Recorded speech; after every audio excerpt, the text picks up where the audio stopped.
Good morning, ladies and gentlemen, and welcome to the Scholar Rock's second quarter 2025 business update conference call. At this time, all lines are in a listen-only mode. Following the presentation, we will conduct a question-and-answer session. If you would like to ask a question during this time, simply press star, followed by the number one on your telephone keypad. If you would like to withdraw your question, press star one again. This call is being recorded on Wednesday, August 6th, 2025. I would like to turn the conference over to Scholar Rock. Please go ahead. Good morning. I'm Rashmi Nofsinger, Vice President of Corporate Affairs and Investor Relations at Scholar Rock. With me today are David Hallal, Chairman and Chief Executive Officer, Akshay Vaishnaw, President of R&D, Keith Woods, Chief Operating Officer, and Vikas Sinha, Chief Financial Officer. For those of you participating via conference call, the accompanying slides can be accessed by going to the events section of the Investors page on our website. During today's call, as outlined on slide 2, David will provide introductory remarks and provide a general business update. Akshay will review our clinical and regulatory progress. Keith will provide an update on our commercial readiness activities for apitegromab, and Vikas will provide commentary on our financials. And then we will open the call for questions. Before we begin, I'd like to remind you that during this call, we will be making various statements about Scholar Rock's expectations, plans, and prospects that constitute forward-looking statements for the purposes of the Safe Harbor provisions under the Private Securities Litigation Reform Act of 1995. Any forward-looking statements represent our views only as of today and should not be relied upon as representing our views as of any future date. I encourage you to go to the Investors and Media section of our website for our most up-to-date SEC statements and filings. With that, I'd like to turn the call over to David. David? Thanks, Rashmi, and good morning. Thanks to everyone for joining our Q2 update call today. This is an exciting time of great strength and opportunity at Scholar Rock. We are scaling for the next phase of growth as a commercial-stage, fully integrated global biopharmaceutical company. Our 3 core priorities drive our vision of becoming a global biotech powerhouse. First, apitegromab regulatory approvals, and following those approvals, the U.S. launch of apitegromab for children and adults with SMA, followed by a series of country launches in the coming years, starting in Europe with Germany next year. Second, expand apitegromab into additional rare, severe, and debilitating neuromuscular diseases. And third, disciplined capital allocation to support our high-value commercial and development initiatives. With respect to our ongoing regulatory processes, we are working collaboratively with the FDA and European Medicines Agency. We are also urgently preparing for our U.S. commercial launch as our BLA has been accepted under priority review with a target action date of September 22nd. As you are aware, GXP inspections are part of the standard FDA review process, including those relating to pre-approval inspections, clinical trial site inspections, and manufacturing site inspections. These inspections often result in observations requiring responses within the review cycle. The FDA has conducted a full set of inspections and, as part of this process, noted observations at 2 of our CDMOs. On Friday, August 1, another pharmaceutical company disclosed observations as part of an FDA general site inspection at their filler, Catalent, Indiana, which was recently acquired by Novo Nordisk. Our fill finish for apitegromab is conducted at the same site. The general site inspection of the facility was not specific to apitegromab. Novo Nordisk submitted a robust and comprehensive response earlier this week to the observations noted by the FDA. For the other CDMO, observations were received at the conclusion of a pre-licensing inspection, and a comprehensive response will be submitted within the next week. We continue to work collaboratively with the agency. Importantly, the FDA recently completed our late-cycle meeting following both site inspections. We are encouraged by the dialogue with the agency at the late cycle meeting, where the FDA indicated that they are working towards completing the review of our BLA by our September 22nd PDUFA date. Earlier this year, we also filed our MAA for apitegromab in the EU, and we continue to work with the European Medicines Agency and expect a potential approval near mid-2026. We are planning for Germany to be our first European country launch with an ambition to reach patients with SMA across all of Europe, followed by additional countries in Asia Pacific and Latin America over time. The global opportunity with apitegromab and SMA alone offers the potential for many years of sustainable growth through the end of this decade and into the next. Along with Keith, Akshay, and Vikas, and the other leaders at the company, we have bolstered Scholar Rock's capabilities as we advance our mission to deliver apitegromab to children and adults with SMA. This is, indeed, what we know well and what we do well. In addition to the large opportunity to serve patients with SMA, we will continue to expand our pipeline by planning additional opportunities for apitegromab for children and adults suffering with additional rare, severe, and debilitating neuromuscular disorders, which Akshay will discuss in more detail shortly.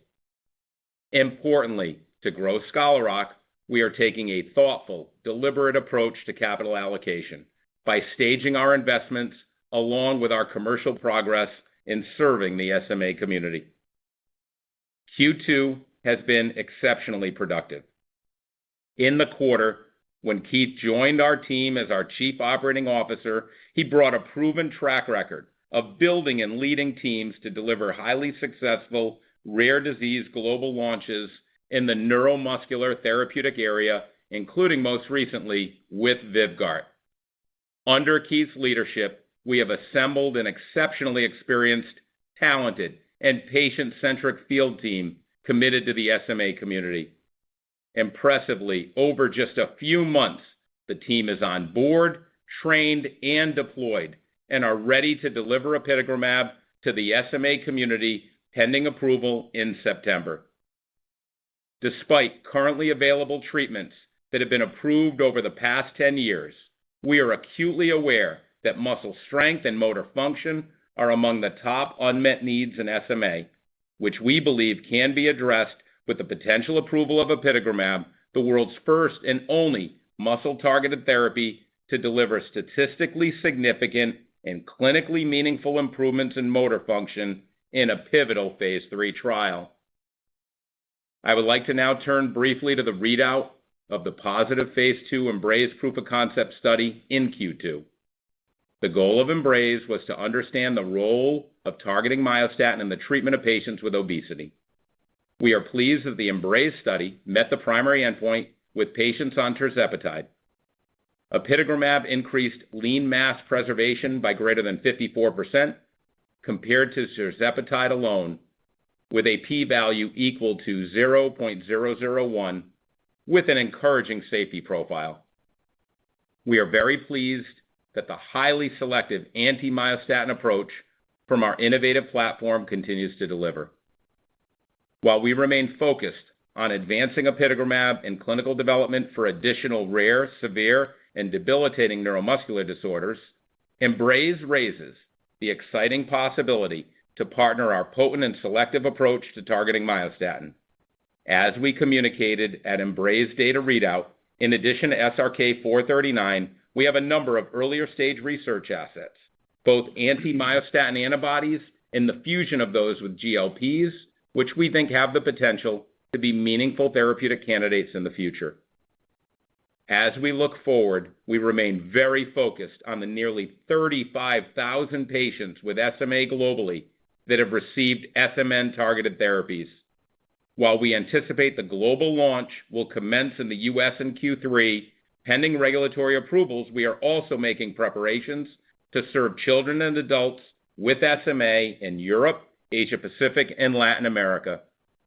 Our ambition at Scholar Rock is that globally, any patient with SMA who can benefit from apitegromab should have access to apitegromab. At this point, I'll turn the call over to Akshay to provide a more detailed update on our R&D progress. Akshay? Thanks, David, and good morning, everyone.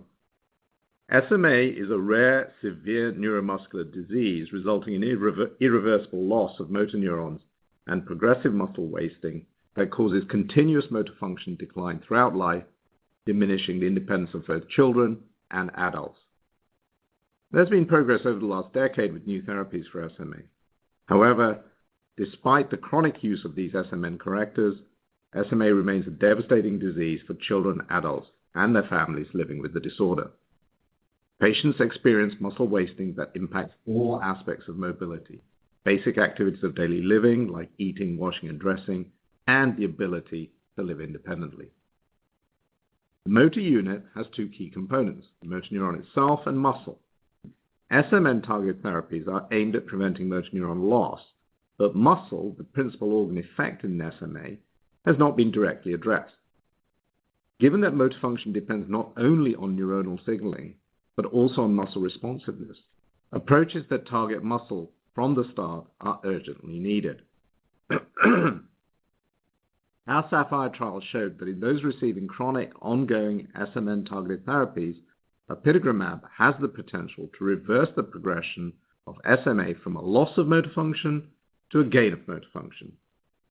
Specifically, the study demonstrated a statistically significant improvement in motor function as measured by the gold standard Hammersmith Motor Function Scale, while patients on placebo worsened. Importantly, patients treated with apitegromab had an approximately threefold higher chance of a 3-point or greater increase in Hammersmith versus those on placebo. In addition, there was a consistent 1.8-point improvement in Hammersmith across all ages in our phase 3 trial. Along with the encouraging safety profile, the SAPPHIRE data suggests that apitegromab has great potential to provide clinically significant benefit to patients with SMA, despite the chronic use of SMN-targeted therapies. As David mentioned, our BLA was accepted under priority review, which recognizes the potential of apitegromab to be a treatment for a serious or life-threatening condition or to provide a significant improvement in safety or effectiveness over existing treatments. I'm excited that our team continues to work collaboratively with regulators towards the September 22nd PDUFA date. With respect to Europe, the MAA was validated by EMA, and we look forward to further review and the approval of apitegromab in Europe in 2026. Turning to the next slide, I'm pleased to report that we're on track to initiate the phase 2 OPAL trial in children under the age of 2. The study is evaluating 2 different doses over the course of 48 weeks and will assess PK, PD, efficacy, and safety. The enrollment criteria are broad, and infants and toddlers may be enrolled with any approved SMN-targeted therapy, including gene therapy. Early intervention with apitegromab in the OPAL study could support muscle during a critical early developmental phase, complementing SMN-targeted therapies that aim to preserve motor neurons. By promoting muscle growth, when both motor neurons and muscles are still forming, apitegromab has a unique opportunity to improve motor outcomes in babies and toddlers with SMA. Turning to our plans for the study of apitegromab in additional rare and severe neuromuscular disease, at the outset, let me state that the potential to prevent muscle loss and enhance muscle growth by blocking myostatin holds great potential across a wide array of diseases. Here you see just 2 examples of that potential in mouse models of the severe debilitating disorders Duchenne muscular dystrophy, or DMD, and facioscapulohumeral dystrophy, or FSHD. In the DMD model on the left, the inclusion of an anti-myostatin antibody in mice receiving an exon skipping oligo is associated with a dramatic increase in the level of dystrophin and a resulting increase in muscle force. FSHD is a neuromuscular disease resulting in patchy changes with affected and unaffected motor fibers. In the FSHD model on the right, treatment with an anti-myostatin antibody results in hypertrophy of unaffected motor units and once again an impressive gain in motor function. We continue our evaluations of an anti-myostatin approach in DMD and FSHD, as well as in other models of disease, and will initiate the study of apitegromab in an additional neuromuscular indication by the end of 2025. In June, we were gratified to announce the exciting results from our Embrace proof-of-concept study. David has covered those findings, including that the study met the primary endpoint with an encouraging safety profile. These findings are important as preservation of lean mass during GLP-1-mediated weight loss has the potential to enhance both cardiometabolic and musculoskeletal health. Next, we continue to advance our world-leading anti-myostatin platform beyond apitegromab.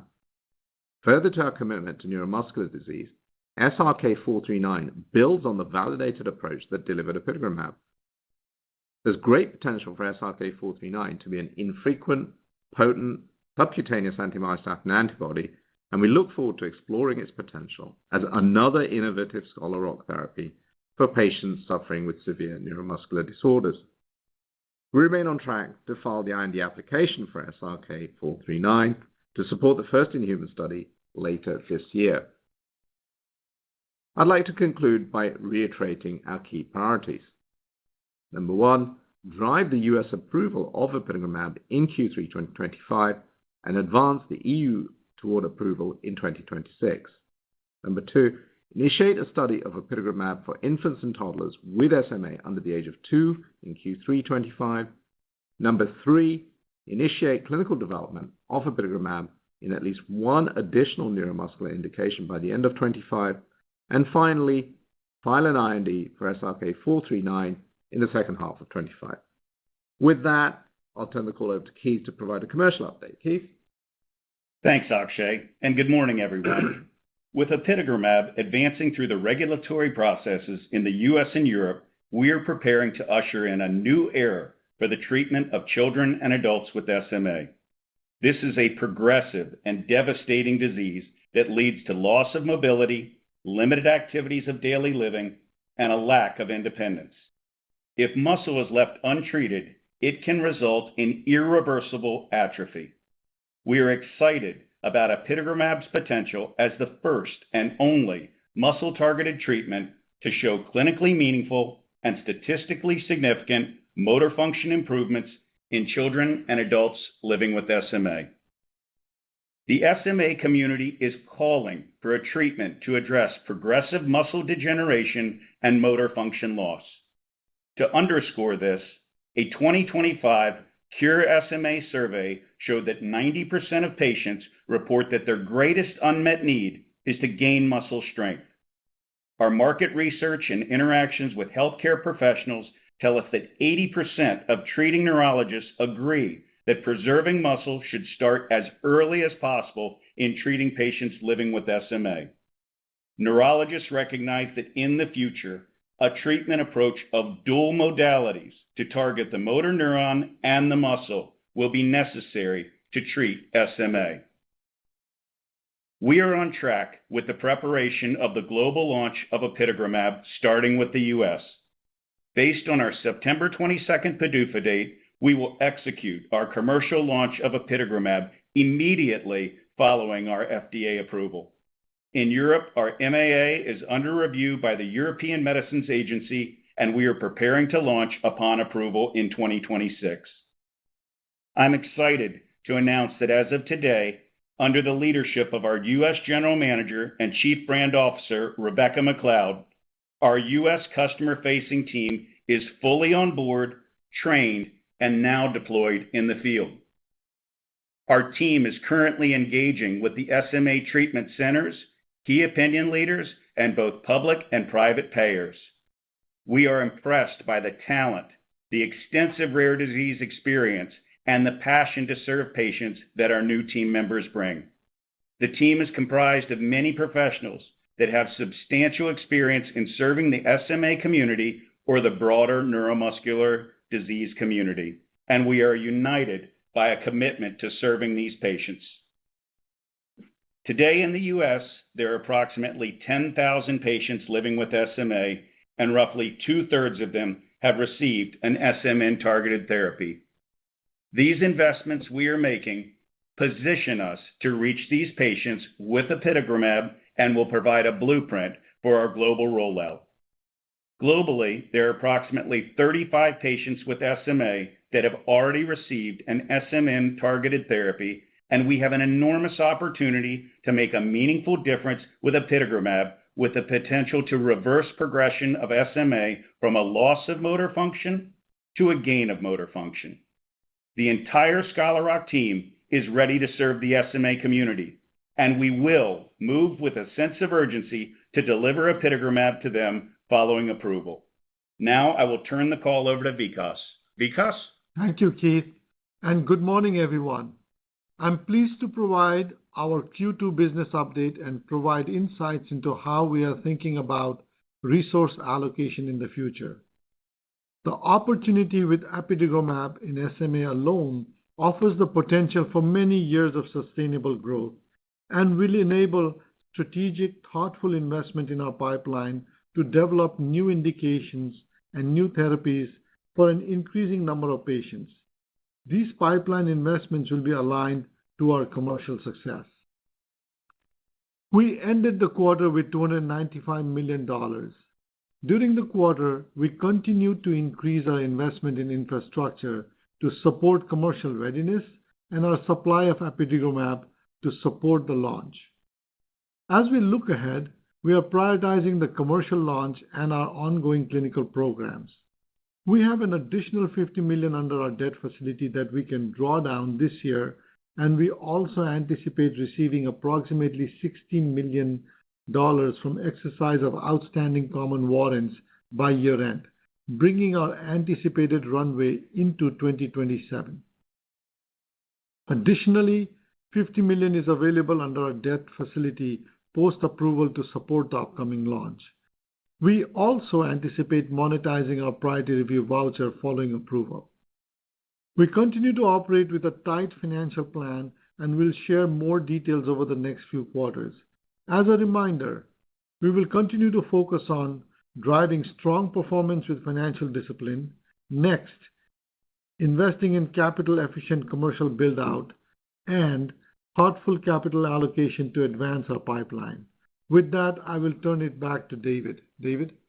Thanks, Vikas. In closing, we are committed to successfully executing on these key priorities, which position us to transform Scholar Rock into a premier global biotech leader. First, apitegromab regulatory approvals, and following those approvals, the U.S. launch of apitegromab for children and adults with SMA, followed by a series of country launches in the coming years, starting in Europe with Germany next year. Second, expand apitegromab into additional rare, severe, and debilitating neuromuscular diseases. And finally, disciplined capital allocation to support our high-value commercial and development initiatives. On behalf of every member of the Scholar Rock team, I want to emphasize our unwavering commitment to more than 35,000 patients and their families. Our mission is to move with urgency to ensure that no patient with SMA is left behind. With that, we'll now open the line for questions. Operator? Thank you. We will now begin the question and answer session. At this time, I would like to remind everyone, in order to ask a question, press star, then the number 1 on your telephone keypad. And your first question comes from the line of Eric Schmidt with Cantor. Your line is open. Well, thanks, and good morning, Scholar Rock team. Appreciate the transparency around your CDMO issues.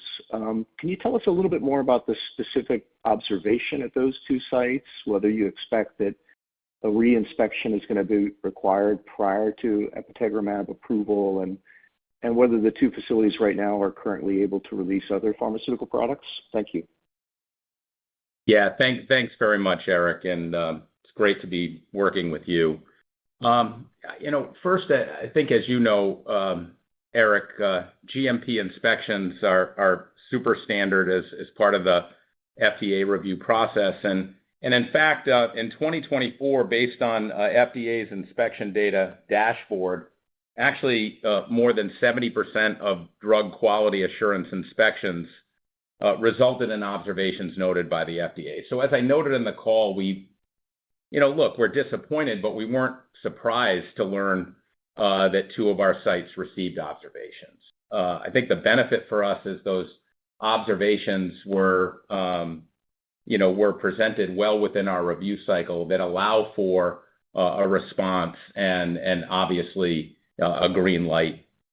It's always very difficult to sort of read the tea leaves and try to understand what the FDA with those observations may want to do. Would they want a reinspection or not? At this moment in time, given the very constructive late cycle meeting that again was held after these site inspections and after these observations were provided, again, the tone and tenor and collaborative nature of that late cycle meeting certainly indicated to us that the agency is very much working toward completing their review of our BLA by the September 22nd PDUFA date. I would also just note that we're obviously working on multiple levels with our CDMO partners. We're a skilled team. We're an experienced team. We understand how best to work through situations like this, which we are prepared to do. And David, do you know whether the two facilities are releasing any product currently? Very good question. The two facilities continue to operate. Of course, the one that, given the disclosure on August 1st, it's not common practice in the industry, nor our common practice to name facilities. But in the case of Catalent, Indiana, now owned and operated by Novo Nordisk, certainly, as you know, Eric, that's an important filler across the board for a number of very important products across the industry, and we know they continue to be very active. And the other facility continues to manufacture product as well. I think I would also note, and I think this is probably important for our entire audience, our supply chain has produced the apitegromab drug supply that has now accumulated over 600 patient years of experience through multiple years of clinical trials, including our pivotal trial, the most recent EMBRAZE trial. And I think importantly, I'd like to note that our launch supply and beyond is manufactured, vialed, and ready to go. Thank you very much. Your next question comes from the line of Allison Bratzel with Piper Sandler. Your line is open. Hey, good morning, team, and thanks for taking the questions. First, could you just further characterize any interactions with FDA on the apitegromab review outside of the observations at CDMOs you just discussed? Any feedback on your overall confidence in receiving a broad label would be particularly helpful. And then I think you talked about expansion of payer outreach. So could you just frame for us how your discussions with U.S. payers are going and just overall receptiveness to coverage of apitegromab on top of SMN targeting therapy? Thank you. Yeah, no, thanks, Allison. And yes, as we noted,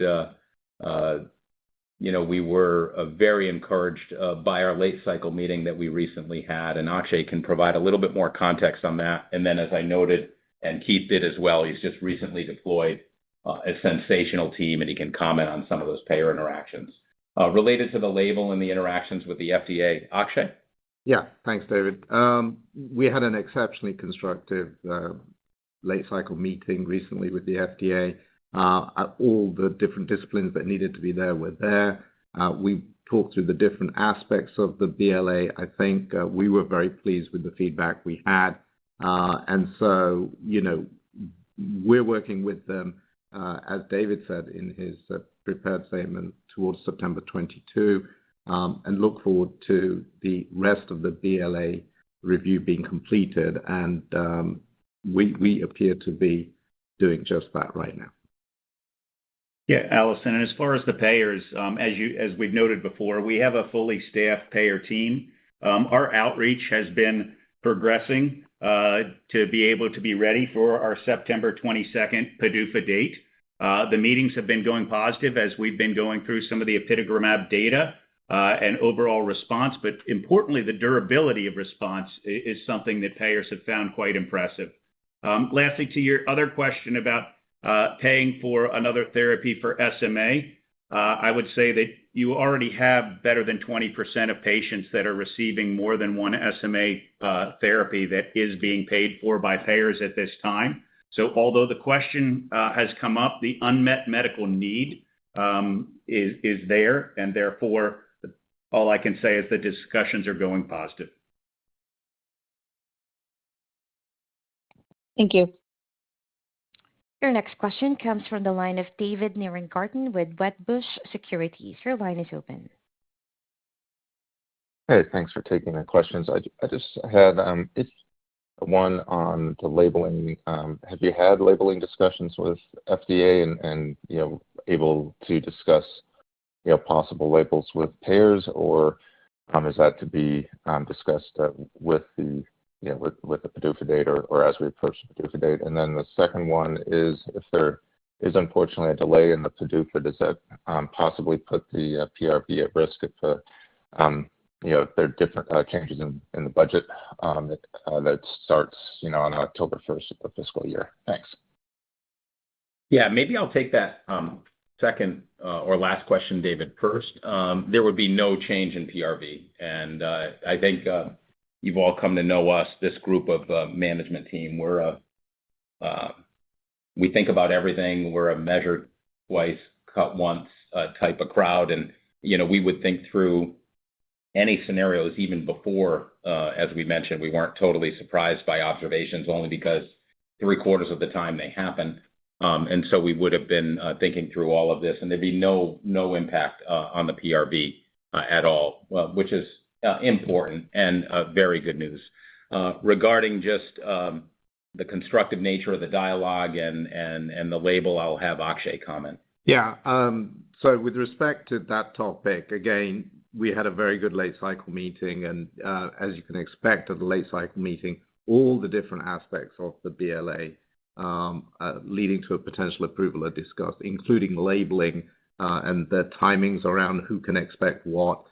We've had those types of interactions. I can't get into more details than that right now, but we were reassured that everyone is working towards September 22. Great. Thank you. Next question comes from the line of Tess Romero with JP Morgan. Your line is open. Hi, good morning, team.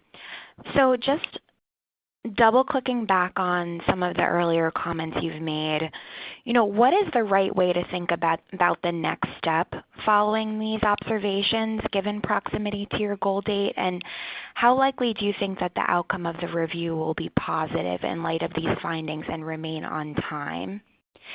And then my second question is, what does an ideal label look like for apitegromab? And at this point, what do you believe the indication statement should be? Thanks. Thank you, Tess. Great questions. So just kind of letting you into our kitchen a little bit, what you might expect us to be doing is working very closely with our CDMO partners. So in other words, like being well aware of the observations, having input on the responses to those observations, and then having levels of transparency, both with the CDMOs and their communication with the agency, as well as our own continued dialogue with the agency through the final stages of our review process. And so I would just say that we have substantial talent internally. We would always take a no stone left unturned approach to external experts to help us and help our CDMO partners think through, the very best way to respond to observations. As I noted, we're confident that Novo submitted, and we actually have access to those responses that they made earlier this week. And the same will hold true for the responses that are going in within the week related to the other CDMO. So we'll have a great visibility into this, and then multiple lines of communication through our CDMO partners as well as the FDA directly. Related to the ideal label, I'd turn over to Akshay and Keith. That one of the things we've worked very hard on by taking a no shortcut approach to the development program is the robustness of our phase 2 and then phase 3 trial. And so obviously when we think about children and adults with SMA, we think about aligning with our partners at Cure SMA really for the best interest of the community. A broad label is quite important so that all patients who can benefit from apitegromab will have access to apitegromab. For more comments on the label, I'll hand it over to Akshay. Yeah, thanks, David. So with respect to that topic, SAPPHIRE itself studied individuals 2 years and older to the age of 21. The primary endpoint was for the group that was 2 to 12-year-old. We obviously hit that primary endpoint. We relayed the data again today. The important thing is that the data in the 13 to 21 were also entirely consistent with what we saw in the 2 to 12 group. And so I think we can expect that those under 2 that were not studied may not be in the label, but certainly above 2, we would like to see those in the label given the very exciting findings from SAPPHIRE all the way up into adulthood. And, you know, if a patient in SAPPHIRE is 21 years old and is experiencing benefit, they're not going to suddenly stop getting benefit when they're 22. So I think, you know, from a logic perspective, 2 years and older is a way to think about the group that would be eligible. But again, we cannot give any final information on that until the FDA has finished their deliberations. But yeah, and one last thing I'd comment on in our very strong partnership with Cure SMA, they've actually advocated with the FDA for many years the importance of sometimes a narrower clinical trial but a broader label. Recognizing the biology of the disease isn't necessarily, different as patients get older. We were gratified that our most recent study in adults, over 100 adults, showed the biology of myostatin again held up. That, of course, was with the EMBRACE trial. But it has been common practice that there can be a slightly narrower patient population in a pivotal trial, but then an acceptance of a broader label. And that's what we're working toward. The ideal label, as Akshay said, would be the patients at 2 years of age and older would have access to the therapy. Thank you. And our next question comes from the line of Mark Pham with TD Cowen. Your line is open. Hey, thanks for taking my questions. Maybe first to push a little bit on the pricing discussion and that you're having with payers. Just, I think we are encouraged that 20+% of patients are getting quote unquote combination therapy today, even without phase 3 data supporting that. But maybe the ask on the payers is a little bit different with that, right? Because most of that is one-time gene therapy costs that may have already occurred, and then on an annual budget basis, just one therapy. Just can you talk through how they're kind of thinking through the budget impact of maybe 2 SMA-type pricing drugs in individual patients happening on a concurrent and ongoing basis? And then maybe from the R&D side, starting a new indication later this year, should we view that as like one pilot outside of SMA, or is that just the first of many and we should expect as we go into 26, additional indications to continue to be added to the pipeline? Mark, thanks. Very thoughtful questions. On the pricing side, I would note, of course, as I have in the past, that we'll consider a number of things when establishing the price. Certainly the rarity of SMA, and you talk about budget impact as an individual patient, we obviously think about just how rare SMA is, the severity of the disease, despite the use of, over the past 10 years of SMN-targeted therapies, where they have shown in some of their long-term data, and we then again underscored in our phase 3 trial, that patients eventually move to a progressive state of motor function loss, and how severe SMA is despite the use of best-known standard of care. And then, of course, the compelling clinical benefits that we can provide, and some of those were underscored by Akshay earlier.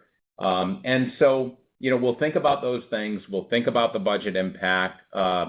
And one of the things we also have a lot of experience with is looking at even sort of pricing corridors for rare disease therapies, monotherapies in different settings, and sort of thinking about sort of where the starting point is today. We definitely do not think the air is thin in terms of payers' willingness to support both physician interest as well as patient interest and accessing, and Keith will comment in a moment, on the importance of dual modality therapy for this devastating disorder. Keith? Yeah, thanks, David. Mark, one of the things is, you mentioned that this is using two agents is just post-Zolgensma. And I just want to call out that we actually have met with patients and physicians that have tried both risdiplam and Spinraza simultaneous. So they're paying for two current agents at the same time. So it's not just post-gene therapy. The bottom line is that over time, these patients on these SMN-targeted therapies, many of them plateau and then they begin to decline, and payers are realizing that there is a great deal of unmet medical need that's left. If I think about the fact, as David mentioned, treating with dual modality and targeting the muscle directly as well as the motor neuron, it gives you an opportunity. It gives you an opportunity to potentially not only increase your response, as we've shown from the Sapphire data, but then also have a durability of response over time. And so that is a meaningful impact that is valuable to payers. And then, Mark, regarding the other, sort of the pipeline and a product strategy that Akshay is so skillfully leading, I'll have him comment. Yeah, thanks, Mark. So, we see enormous opportunity for antagonizing myostatin in a whole array of neuromuscular disorders. And so, yes, there'll be many opportunities that you'll see us studying. We'll begin with one by the end of the year, but I think we'll add to that in quick succession over time. So much more to come on that. Okay, thank you. And your next question comes from the line of Martin Auster with Raymond James. Your line is open. Great. Hey, good morning. This is Thomas on for Marty. Thanks for taking our question. Maybe just one on the OPAL trial here. Anything you can say about expected enrollment timelines there? And maybe just frame for us how to think about the significance of that expansion opportunity if we envision an initial label for apitegromab in patients 2 years and older. Thank you. Thank you very much. And consistent with our ambition and mission at the company that no patient would ever be left behind, including babies and toddlers. This is an important study for us, and as Akshay noted, so I'll have him comment a little bit further on the study and expected timelines. Yeah, thanks. So, with respect to timelines, we are going to start enrollment in Q3, as I said on the prepared remarks. My usual practice is let's get that going, and then in the coming quarter or two, as we see momentum build, we'll be able to guide further on the exact completion date of the study. With respect to 0 to 2-year-old children with SMA and the label, we didn't study under the age of 2 in the Sapphire study. We've initiated this study to understand the impact of the drug in that population, safety, PK/PD efficacy. And as David said, no child should be left behind with this disease, and we think apitegromab can have an impact across the entire age range here. I think in terms of trying to do good with this drug and helping as many kids as possible, one thing I would note is that the prevalent population is much, much larger than the incident population. And so, if the 0 to 2 are the new children being born with SMA, that's dwarfed by the 35,000 or greater who currently have SMA or on treatments and we believe could be helped by a drug like apitegromab. So there's a lot for us to do whilst we get OPAL done and start helping under 2, and we'll begin with 2 years and older.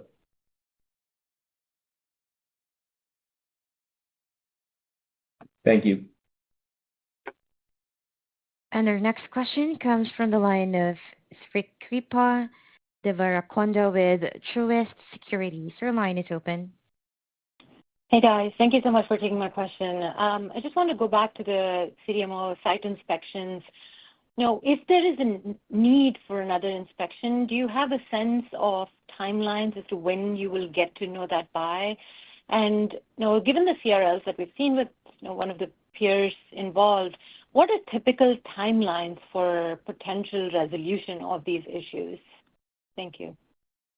Yeah, thanks, Kripa. Again, it's hard to predict what the FDA will do. I mean, I think you all do this for a living, and as do we. And the best that we can do, like you, is assess what has happened from time to time in the industry, and what could be some of the different scenarios. But I can tell you that from all of our experience and that of our expert advisors that we are working with along with our CDMOs, the very best thing to do initially is have a robust response to those observations. And that is what we've been spending a lot of time on. The robustness of those responses obviously can have an impact on whether or not any reinspection would be required. And so that's where our effort is being placed. And then again, I think, as I noted, we would be gathering information both through our CDMO partners, but then also directly with the review division. And we'll keep you apprised at that. But right now, given the fact that following these site inspections and following the presentation of those observations, we held our late cycle meeting. The FDA completed that late cycle meeting. The dialogue, the tone, the content of the discussion was very encouraging, with a commitment to move forward toward our PDUFA date under priority review of September 22nd, and we will certainly keep you and all of our stakeholders apprised on that progress. Great. Thank you so much. And our next question comes from the line of Evan Seigerman with BMO Capital Markets. Your line is open. Hi, two questions from me. Can you provide more color or characterize the interactions from your late cycle review meetings? Did they at all talk about just the difference in efficacy we saw between the 20 milligram and the 10 milligram doses? And then also, Vikas, one for you. As we think about kind of modeling the asset post-launch, how should we think about the cadence in the back half of this year and into next year? Thank you, guys. Yeah, Evan, great question. Regarding the combined dose analysis, I'll have Akshay comment on that, which obviously, as you know, there's been extensive clinical work done with the 10 and the 20. Most recently, Embrace was 10. Akshay? Yeah. So the late cycle interaction was indeed very constructive and positive. We have discussed the file fully, including the combined dose analyses, with all of you before, and we've had very constructive discussions with regulators around that as well. As you know, we hit the primary endpoint. The important thing is both 10 and 20 have an almost identical pharmacodynamic effect, and so it's unsurprising that both showed a positive outcome with efficacy, and combining the two groups increased statistical power to be able to see the difference versus placebo. And obviously, we saw a gain in motor function with the apitegromab versus a decline. And our expectation is that given that the regulatory practice is always to approve the lowest dose that's efficacious, and given that both have equivalent pharmacodynamic impact, we would request that 10 milligram per kilogram is the approved dose. I'll leave it there.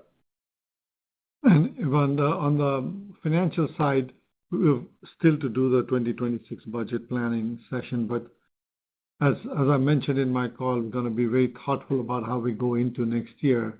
Some of the expenses in the clinical side is going to drop out next year, and then we'll replace it with the prioritization as Akshay was laying out in his section, with moving 439 and some of the pipeline forward. So that's other indications forward. So that's our key priority, and keeping our overall spending in check. we do expect it to be in similar lines like what we spent this year.